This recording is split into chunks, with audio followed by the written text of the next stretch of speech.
Welcome, listener. You've stumbled upon the Unexpected Podcast.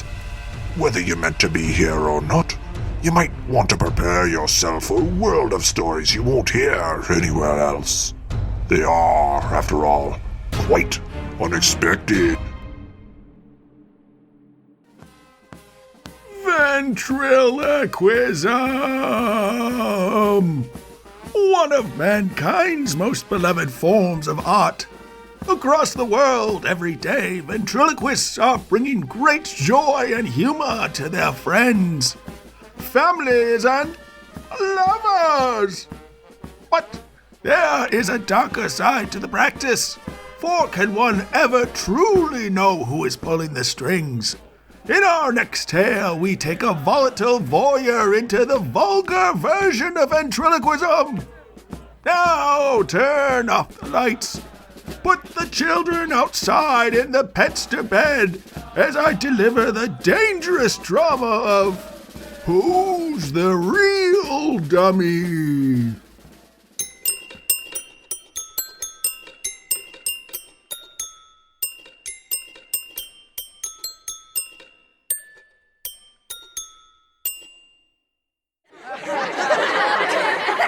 Well, that's not very nice, Eugene. Yeah? Well, your breath ain't very nice. Now, no need for personal comments. Look, buddy, so long as you got your hand up my ass, I get to make all the personal comments I want. Yeah, well, why don't you try being nice for a change? Why should I? They gave me a loser. I could have had any famous ventriloquist hand up my ass. Jules Vernon, Otto Peterson, Shirley Dinsdale, va-va-va-voom. Look out! But nah, I got stuck with some dumb kid from a no-name town who thinks he's a ventriloquist. Shut up! Quit being so mean to me! Shut up! Shut up! Me big baby go wah, wah.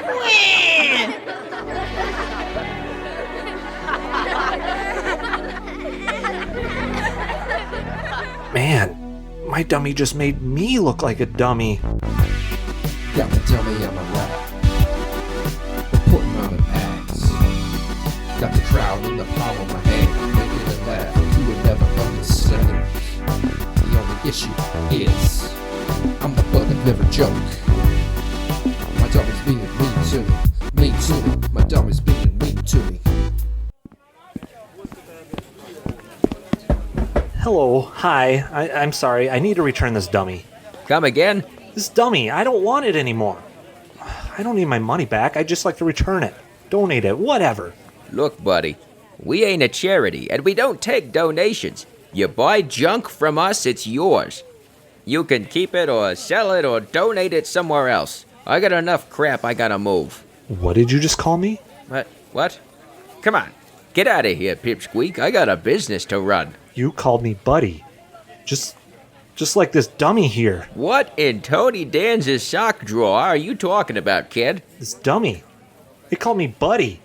And now you just called me buddy, too. Yeah, so? Buddy's a common enough thing to call kids. Especially ones who don't know how to clap their yaps. I'm sorry, sir. I don't know quite how to say this, but this dummy's been real mean to me. I'm not saying it's your fault, but I really can't put up with so many insults. I thought ventriloquism would be a fun hobby for a while. I thought it'd be a neat way to meet girls.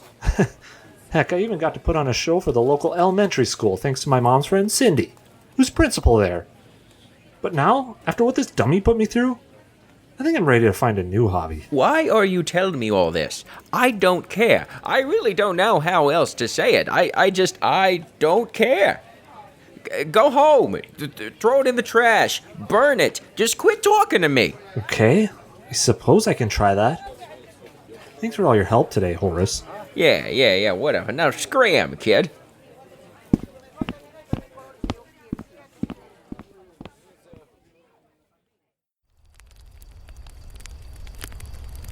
Mom, do you mind if I throw my dummy in the fire? Clark, you're 27 years old now. You don't need to keep asking for my permission to do things. I know. It's hard to know where to turn for advice sometimes about things like this. You miss your dad, don't you? Yeah, I guess I do. He was always great at giving you advice. You remember the last thing he ever said to you, don't you? Son, I don't have much time left. The doctor said the pufferfish venom could paralyze me at any moment and slowly asphyxiate me to death. I'm gonna give you some advice I wish I would have given you when you were younger. Like, maybe when you were 26. I want you to listen to your heart, follow your dreams, and do what makes you happy. Yeah, I remember. Though sometimes it's hard to. I think I blocked out a lot from that day. It's understandable. It was a tough day for all of us. After such a fun time deep sea fishing, making so many memories just being out there in the sun, on the great blue ocean, seeing those humpback whales. And then your dad ate that pufferfish, despite the guides and the chef warning him multiple times it could kill him. Oh, as good as he was at giving advice, it seems he could never take it. Anyway, whatever's bothering you, you know you could always ask me, Clark. Now, why do you want to throw your dummy in the fire? Well, the thing is, ever since I bought this dummy, he's been saying really mean things to me. Things no one should have to put up with. Even when I just practice with him, and there's nobody around, he'll say stuff about my haircut, or my clothes, or even what I look like without my clothes on. Mom, I think he watches me when I'm in the nude. I see. Clark, now you know dummies don't talk on their own, right? That's you making his mouth move and saying those things. Not this dummy. There's something different about him. Some might even say it's spooky. Clark. I mean it, Mom. I knew you wouldn't believe me. But you know who would've? Dad. Dad would've believed me. Now I'm throwing this dummy in the fire! No, wait, Clark, don't!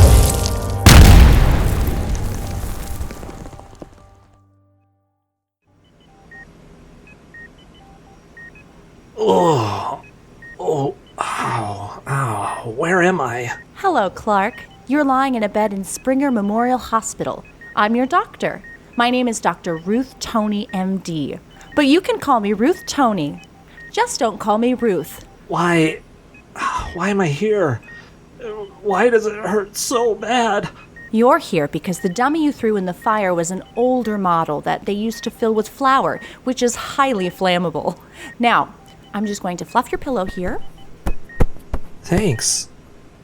But what about the dummy? Your mom?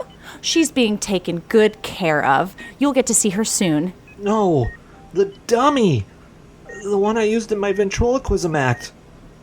Is it dead? If by dead you mean exploded into tiny pieces, then yes, it is no longer in existence. Now please, it's time to rest. I'm going to pull out this needle here and put it in your arm to help you sleep. Okay. All right. Now I'm going to turn out the light on this light switch right here. Good night, Clark. Now I'm just going to walk down the hall here. Good night, Ruth Tony, MD. Oh, wow, getting sleepy now. The room, so dark. Except I can still see shadows. Wait, am I already dreaming? That can't be Eugene, the dummy in the corner of the room, can it? Oh no, it's moving. It's walking. No, get away.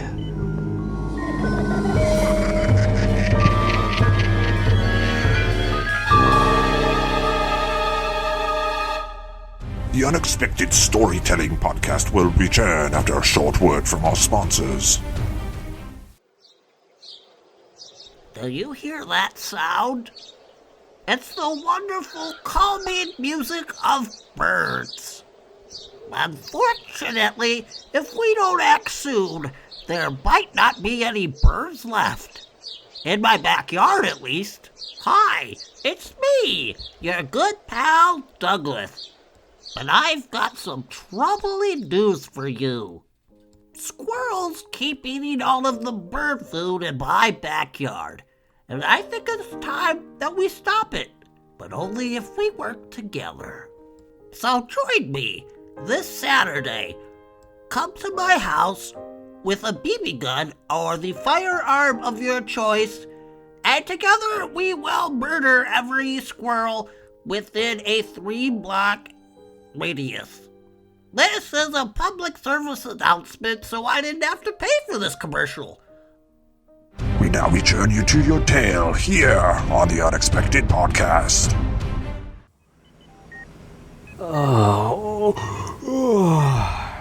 What? Oh, it's sunny outside. Wait, where's the dummy? What's this? A bloody knife? Oh no, what have I done? Or perhaps, what did the dummy make me do?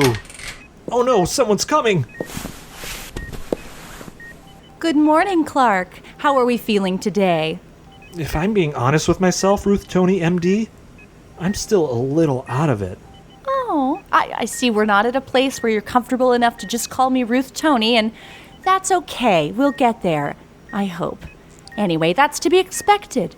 However, you have a visitor this morning, and we're wondering if you were up for a little chat. A visitor? That's right. Come on in, sir. No! Hello, Clark. Oh, it's just you, horse from the flea market. That's right, kid. Expecting somebody else? No, dummy. I mean nobody. I'll leave you two to catch up. Clark, don't be afraid to tell this gentleman from the flea market here when you need a little break, okay? Now, I'm just going to drink some of my water here and leave. Oh, that's good. Maybe just one more sip. Okay, bye. Well, kid, I suppose you're wondering why some strange man who only has 3 toes on each foot and who sold you a creepy doll at a flea market is here to see you in the hospital. Listen, mister, it wasn't a doll. It was a dummy. And yeah, I am sort of a little puzzled why you're here. And about the toe thing. Wait, is that why your footsteps sounded like a small dummy's? I'm really self-conscious about my footsteps, so I'd rather not talk about that. Instead, I'd like to apologize. Apologize? For what? Well, when you came in the other day and wanted to sell the dummy back to me, I realized I might have given you the idea to burn it. Totally slipped my mind that old dummies like that are made of a highly flammable flower substance. I feel like I might even be 10% responsible for you and your mom being in the hospital. It's okay, horse from the flea market. Whether or not you told me to do it, well, I should have checked an online search engine, like Ask Jeeves, to see if the dummy was explosive before throwing it in the fire. The strange thing is, I feel like it was the dummy who told me to throw him in. Just like how he told me how often you suffer from mild hemorrhoid breakouts. Alright, first of all, hemorrhoids are no laughing matter and deserve to be discussed openly and more transparently in our society. 3 out of 4 adults will eventually have hemorrhoids before age 50, and the number only rises after that. Do you understand that? Sure? Secondly, you know that dummies can't talk, right? The one you sold me did. Good thing he's gone now. Don't worry, kid. I know you still dream of being a ventriloquist despite everything that's happened. That's why I thought I'd make it up to you by bringing you this new dummy to play with. No! Ruth Tony, MD, told me this hospital could really use some cheering up these days. She also thinks it could help your mom out a bit. She took the brunt of the dummy explosion, you know. I told the hospital that I had this other dummy lying around and said maybe you'd like to put on a show for everyone. You know, for the kids. Well, that's no new dummy. That's the same exact dummy as before. The one who haunts me. I'll leave you two alone together so you can practice. Oh, and Clark? No pressure, but most of these patients have been in here for a very long time.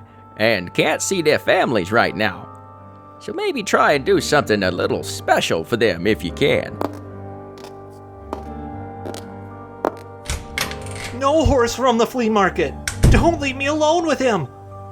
This can't be happening. I burned you alive. You exploded in my backyard fire pit and maimed both me and my mom. But now you're back. I have no idea how or why, but it appears we're both meant to be together. And now I have no other choice but to put on another show with you. Well, dummy, let's get practicing, I guess.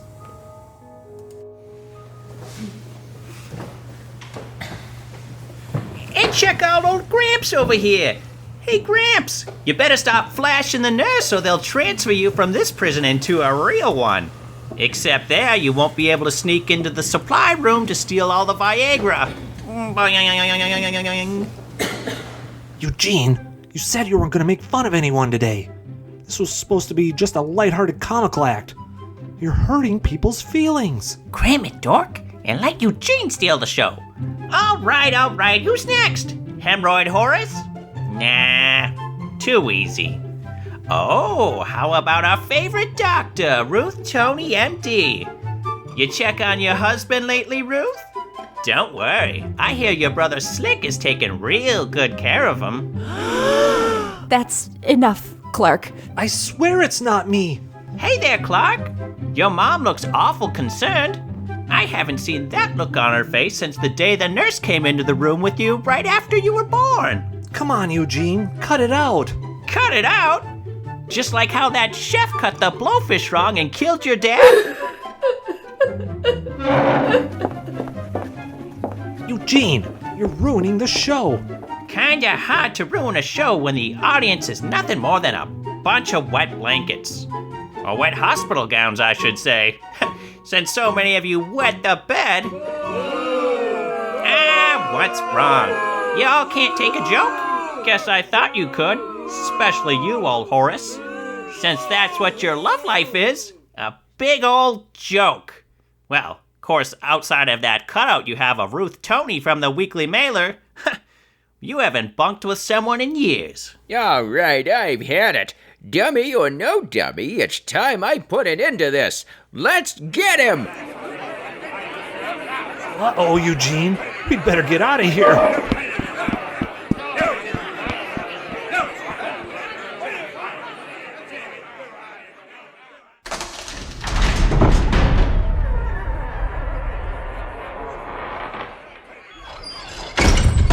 We should be safe in this big empty warehouse for now. Who knows what that crowd will do if they ever get their hands on us. I blame you for all of this, Eugene. If only you could stop insulting people and revealing their dirty laundry in front of everyone. Eugene?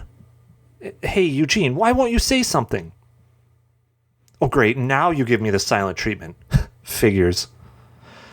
Boy, am I warm after all that running. Maybe I'll just take off my hospital sweatshirt here. What the? What are these on my arm? They look like cuts. Wait, was I the one I cut last night with a knife? That's right, Clark. Whoa! Oh, Eugene, you startled me. Wait, did you say I was right? I did cut myself? Yes, that's what I said. What are you, some kind of f***ing idiot? Wait, your mouth isn't moving. And you're not blinking like you usually do when we've done our shows. That's because everyone else is right, Clark. Dummies can't talk. Not in real life, anyway. But what about all those times you started saying mean things about me? And about other people? That wasn't me saying those things. Are you sure, Clark? I mean, it doesn't really make much sense why I'd do that, but I suppose I can't rule it out. Now you're getting it. I mean, if I blacked out long enough to cut my arms with that knife, I guess I might black out every once in a while when we're doing our shows. I wouldn't say you black out, Clark. More like you speak your truth. Unknowingly. What's inside of you comes out. All the hurt you feel inside. The pain. You either unleash it on yourself or lash out at others. But why, dummy? Why would I do that? Because, Clark, There's still one truth deep inside of you that you push down more than any other. One truth you must let free before you are released from me. Oh no, it's them! They're coming to get us! Quick, we have to hide! Honey? Clark? Where are you? It's okay, it's just me, your mom. And Horace from the flea market. Poor kid. I knew I shouldn't have unleashed that whole crowd on him. I let that dummy get to me. It's okay, Horace. Once we find him, we'll let him know we got the crowd to disperse and that everything's okay. And then maybe, just maybe, we can finally get to the bottom of things. Mom? Is that you? Clark? Yes, it's me. Where are you? Show yourself. I'm right here, Mom. Did that dummy sitting on that folding chair just talk to us? Clark? Honey, the show's over. No more dummy stuff, okay? Let's just have a talk. You, me, and Horace from the flea market. There you are. Honey, are you okay? I hope you're not too scared. Come on, give me a hug. No, Mom. I won't hug you. Why not? Because, Mom, like you said, I'm 27 years old now. It's time I put my dummy away and grow up. Oh, Clark, I didn't mean it like that. You'll always be Mommy's little boy. And Daddy's. What? Oh, sorry, that came out wrong. No, I am not your dad, but I was a good friend of his. Honey, Horace from the flea market was your dad's supplier of fleas back when he ran his flea circus. Dad ran a flea circus? He wasn't a famous fisherman? No, Clark. That's just a lie you told yourself because of the shame you always felt about your dad being a flea circus ringmaster. One lie among many. Oh, it's coming back to me now. What Dad said right before that pufferfish venom took him through a long, agonizing death that he was fully conscious for. I want you to listen to your heart. Follow your dreams. And do what makes you happy. As a ventriloquist. That's right, son. As my dying wish, I want you to go to ventriloquism school so you can open for my traveling flea circus. Don't worry, I've already paid for the full 8 years. Don't fail me. Venom! It stings!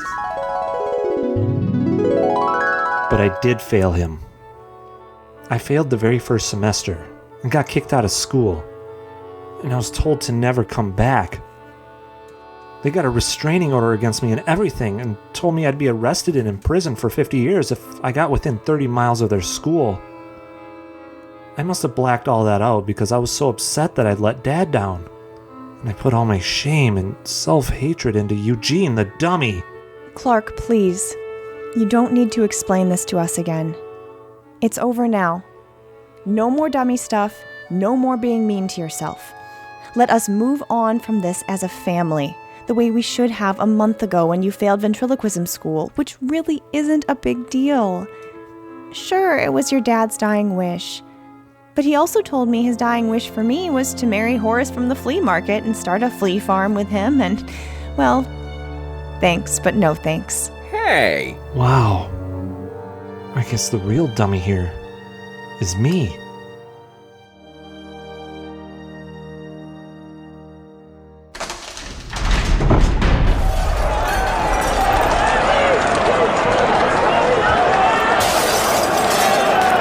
Oh no, it's the mob! They're carrying pitchforks! Hand torches! Oh, I thought that was only in the movies! Well, let's get out of here! So me dummies get returned. We go back to the flea market to see if Horace from the flea market will take the dummy back at the flea market.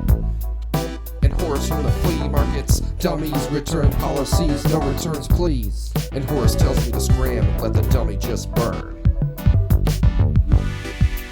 Gotta burn that dummy.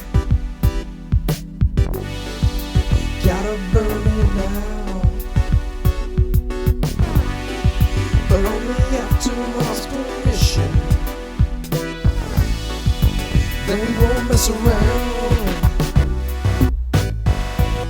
My own mama won't believe me when I tell her my dummy's being mean to me. So then I throw it in the fireplace to let it burn, but it explodes in a horrible turn of events. You gotta watch out for flowers in the contents of your dummies.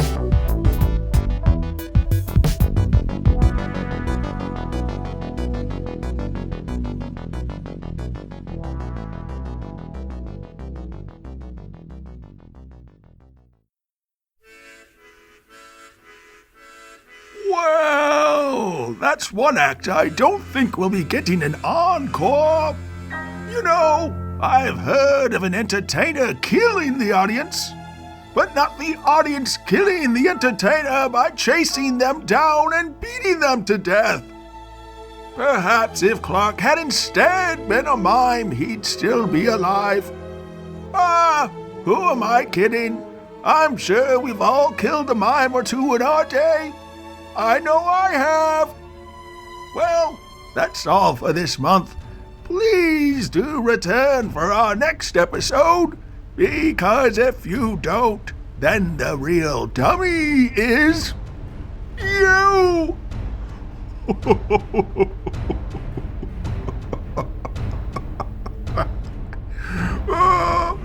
Oh, I hope that wasn't too mean. Ooh.